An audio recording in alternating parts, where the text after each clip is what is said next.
it seems like he's really just learned and leaned on the Pikachu since the beginning of this tournament. I know we did, or not tournament, but since the beginning of Ultimate. I know we did see him actually use the Samus at Jump Park in the Grass. That's but, right. Ever since that, I really haven't seen the Samus come out too much against another Snake. But you know what, though? Picking Samus is actually not the worst idea in the world. She has a lot of tools right there that can make Snake's life just really difficult when it comes to landing. Kind of like how Pikachu is right here. But I think, you know, it's kind of like the projectile character versus the zoning character.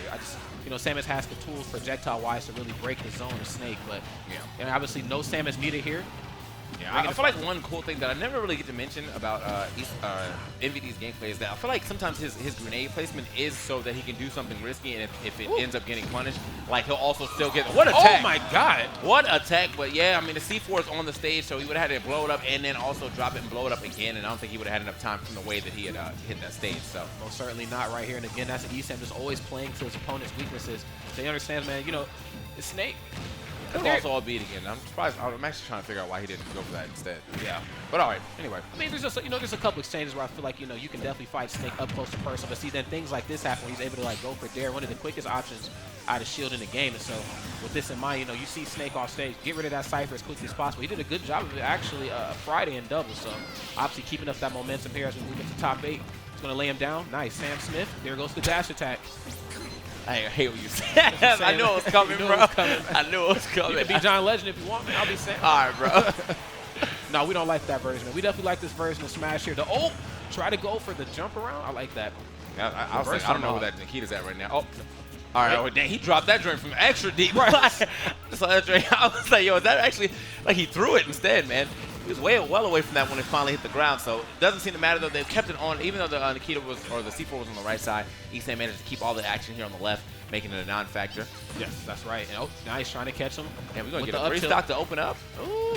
No, never mind. Sir. I'm not hearing that. Sorry, my bad. I almost willed it into existence, but I willed that stock off right there. That was a commentator's curse. Free stock until we, get out of here. Here we go. Let's get the drag down. Loops. I said loops, brother. Okay, almost. You know what's crazy too is that he almost landed that up tilt there just a moment ago. That's let you know like how scary up tilt is. Even if Snake isn't even facing you, like you have got to watch yourself. Hey man, he is keeping. Like, look at that. Every time MVD goes in shield, he is getting scooped up. So he's definitely have to put a little more pressure out here against Esam. I like the reverse so he can get the back air. Okay, tries to cross over the back air. Double in a row right there. Again, another nair though. And even if these nairs aren't enough to KO, obviously they're enough to at least keep Snake off of his feet. That's a spot that he does not want to be in. Oh, get drugged down, homie.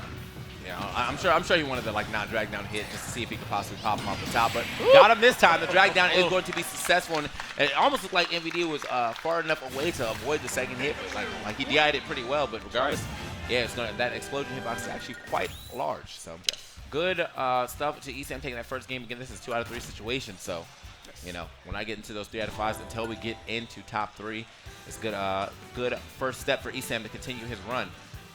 And actually get a chance to place the Nodo. So the Esam versus Tyroy run back will not be happening from last year, but Esam will be going up against the Nodo if he is able to win this here second game. Yeah, I think us in the Midwest, we do a pretty okay job at fighting off the outer region invaders. So it's definitely coming here. It's right around the corner, but we definitely got to get through these two. Now, Esam, again, playing Pikachu, we almost, I got to be real, we almost seen the Samus. The Samus wouldn't have been a bad pick, but I just feel like the match would have went on a little bit too long. And history has shown that when you've allowed MVD to play the long game with you, where we're going down to like the final moments, like from some of the matches like we've seen at Frostbite, he's going to figure out how to pinpoint your weaknesses and just really exploit them for what they're worth. So this time, he's going to stay Pikachu here. He's going to use Thunder Jolt right here to open it up. He hasn't quite been able to use Thunder Jolt here throughout the top 8, man, because, versus Meister, he's like, look, if you Thunder Jolt, homie, I'm going to take that from you. Yeah. So he can get Thunder Jolt happy here in this matchup. Oh my goodness. Okay, not a trade Esam wants to make right here. MVD definitely starting to come alive. This is definitely I think it kind of be home field advantage depending on who you ask here for MVD. I mean, he is just a Lilat advocate. I mean, he has been for a long time, but I don't know if he still feels that way here. But with that up tilt, I'm gonna say yeah. Yeah, I'm gonna say yeah, man. That was a yeah. We're on this platform, and you landed here unsafely. We out. Yeah, and probably like 30% earlier too. What's up? All right. Oh my goodness. Oh, gets the red sparks, but not quite enough though. Almost. All right, gets the late hit of the Thunder. MVD's going to go ahead and drop back down, drop some of these projectiles as well. So drop a couple grenades, C4 on the ground, kind of breaking up the monotony. All right. Using the Thunder Jolts right there. Oh, wow. Okay, that's always the mix-up because, you know, you can't run through your opponent here. So sometimes, you know, you'll just run right into the shield or sometimes just right into the idle animation of the opponent, and then you'll wait for him to press the button. So, man, that's some new Esam stuff actually right got super lucky, man. That joint dropped right off him as he got hit. So, luckily for him, he did not get the extra damage of the C4 to connect. It was definitely on his body. Honestly, I've seen Esam or MVD get a lot of sticks just throughout this tournament, man. People getting stuck on platforms, and he just jumps up there, drops the C4 on the body, and dips out. Yeah, he definitely does it too after he comes back from the Halo platform. Oh, don't ever whiff a dash attack man versus MVD, and I think that could have been a testament to just like the curvature of Lilac. Not exactly sure, but he ended up timing that just, you know, a little incorrectly right there. Obviously, MVD's gonna make him pay for it. Sheesh. Dash attacks on dash attacks right here. He's on a roll right here. I was going to say, like, I feel like Esam's playing this one a little quicker, and that's what's kind of hurting him, kind of hindering him right now. He's behind because he's not taking the time that he was. Now, he was playing pretty explosive in the last game, too, but it was like he was playing so close to the chest because he just stayed there. But now I feel like he's kind of like pushing the gamut. You know what I mean? Like, he's like he's trying to force his way in, but it's not really working out in the same way it did last game. That's right. Because MVD is playing a better defensive game. Here we go. Uh-oh. Maybe not enough defense still right there, man. He was going to need a little bit more. Gets caught in the jab block. Only 112, though. Obviously, you know, Snake, very, very big guy. Oh! Okay, that was so smart. I thought he was actually going to try to go for the grab after that option, but that was really smart for him not to. Again, electing to go for that dare out of shield. One of the quicker out of shield options here in the game. Definitely a great one here for Snake. Okay. Out here in the corner. He's going to burn the directional air dodge, of course. Esam always at the ready for the punish. Okay, what's he about to turn it into? I was like, it's hard for him to actually get a punish here with Pikachu too on Snake holding the Cypher. He doesn't have really, only has one move that will actually hit him out of his down air. So again, okay. Okay, so I'm coming back. See ya. Okay, and it's not stopping. Wow. Yes. Cut the lead directly in half, but that's, you know, a testament to how great the grenade gameplay here from MVD is. That's what you do, man. We've seen it a lot versus Anti. You know, he would use a grenade to like stop the grab attempt. Obviously, the grabs don't take quite as long as Mario's here for Pikachu. So, oh my goodness, as you saw him trying to exit. He was trying to leave, bro. He was trying to leave. Where are you going? Oh no, absolutely not, man. The up tilt hitboxes. I mean, it's surprising until you realize like that's just how it's been. And you have to go back and look at Brawl again. It's like, all right, you know what? It's okay. Yeah. I think it's actually slightly worse than Brawl, but still way too good. Like, you gotta respect it. He's like, hey, where do you think you're going, man? He tried to get out of this situation, and I understand why Esam was trying to leave. You know, he's like, I got to get away from this the pressure that you're about to put on. He's like, nope, get back up here, dog. Yeah, because even if he would have grabbed him, he could have laid him down. And with that little space up there on that top platform, MVD definitely has the advantage on how you're going to decide to get up. So yeah, really smart right there for MVD. I didn't know that up tilt was able to catch like that, but now I do, man. I think I might have a new secondary here pretty soon. You ain't gonna play no Snake, bro. Man, I played some Snake and Brawl, man. You ain't gonna play no Snake, bro. Man, I played some Snake and all right, bro. You gotta get the setups down too, man. It's not just about the up tilt. It's a nice move. I don't even have a setup to get my setups down. That's true. That's actually true. Coming soon, though, man. Esports is gonna pay the bills one day, man. Man said he need a bonus. All right, where are we going for game 3 though? That's what we're trying to figure out right now. I was assuming maybe an FD type situation, but no, it looks like they're highlighting Yoshi's. So Lilat's definitely, Lilat's definitely worked out for MVD. It seems like he still loves that stage, and I'll give it to him. He can have it. Okay, you didn't give it to him, it was always his. Yeah, sorry, man. You know what? I walked in this house like, is that Lilat? Yeah. It's dope. Yeah, I got this a long time ago. So, yeah, keep that. All right. I never want to borrow that. Definitely not, man. Fist bumps online. We'll move right into the next game. The final game here is a dominant performance there in that last one from MVD, but Esam, if I know him as well as I think I do, both of these two competitors are definitely not about to go down without a fight.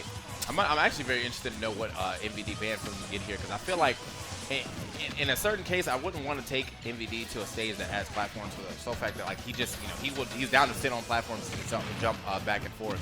However, just help out Esam's combo game, you know, with him being able to get a lot more up tilts and up airs and things like that. But I mean, look at that. He cannot get his first grab. He can't get his first, big hit to really register so he can start getting these combos going for him. Here we go. Gets up air. That's the problem in this matchup. You know, Pikachu's going to have to overextend, just overexert himself ever so slightly here to find some percent, because they're both playing the safe game. On one end of the spectrum, you know, you're just seeing a lot of thunder jolting around for Esam to find that opening, but the grenade gameplay just, literally stuffs all that out, okay? Okay, stomping him out right there. Yes, hits the Nikita. And, of course, he's left of the building. That was really smart ledge play right here from MVD as always. You cannot give him positional advantage above you like that. The minute he sees that you burn that jump or that you burn any sort of resource, Nikita's coming out to play. Yeah, as soon as he had to do that side B back end, you already knew that Nikita was going to register, man. Yeah. All right. Grenade City, sheesh. Yeah, he is scrapping with them right now, regardless of the grenades being in hand or not. He's like, I got to get this damage somehow. So even if he does hit him and the grenade at the same time, at least he's racking up more damage. Good spacing there to avoid it this time around, at least push him off stage. Okay, lands, couldn't quite get all the hits there for there, but tries to keep the pressure up with short hop nair. Really smart combo starter right there from Esam. Esam with the micro spacing. He's going to try to take the platforms away from him because he knows that Snake really struggles to get his feet onto the ground. Boom, back air. Good stuff. All right, now I like what I'm seeing here right here. The adjusting on the fly, the adaptation on the go. That's the markings of a top competitor. Get rid of that grenade. Okay, nice. Immediately another dare, and then 67%. This is actually a very dangerous position here for somebody as light as Pikachu to be in. Other characters, they might be okay. Pikachu on the other end of that, maybe not so much. You can't keep trading here, especially in some of these grenade situations, because oh my God, literally up there through the ledge. He's back though. Yeah, he's back. Just the sequel, homie. Oh, yeah, he's gonna go ahead and dip out. I like this though. He is definitely catching all of these air dodges, and now you can see MVD having a hard time landing. Kind of giving up a lot of air dodge, man. You got to put those the triggers away, bro. Yeah, man. This ain't working out for you. Actually, air dodging into his own bomb. That might have been a setup though, and as he ends up getting the C4 and finding the KO, even after Esam was able to add up all that damage. Oh my goodness. Uh-oh. Speaking of damage being added up, quick 42. I mean, I'm telling you, oh my goodness. Quick okay. 61. That's right, man. Added. Oh no, he did not. Okay, MVD. Kind of like he's getting fancy on him. Try to go for another down smash again. I like that. Does not move positioning. Stays cements at the ledge of stage, so that actually can hurt him here. Esam finds a small opening. He's up underneath him. Not a good spot for Snake to be in at all. And again, lands with that back air. That move has so many different hitboxes. Okay. Wow, honestly, wow. You know what's crazy? Like, I knew that was coming. Right. Like, as I saw the jump, and I was like, there's no way he's not about to land it up to for this KO. And that's exactly what he got. Man, he's like, hold this empty hop. Empty hop up till it's gonna go ahead and take the game. So again, man, I don't know about the pick of the stage, only for the sole fact that like I knew that like MVD was just gonna play the platforms, keep a couple explosions. Yeah. Next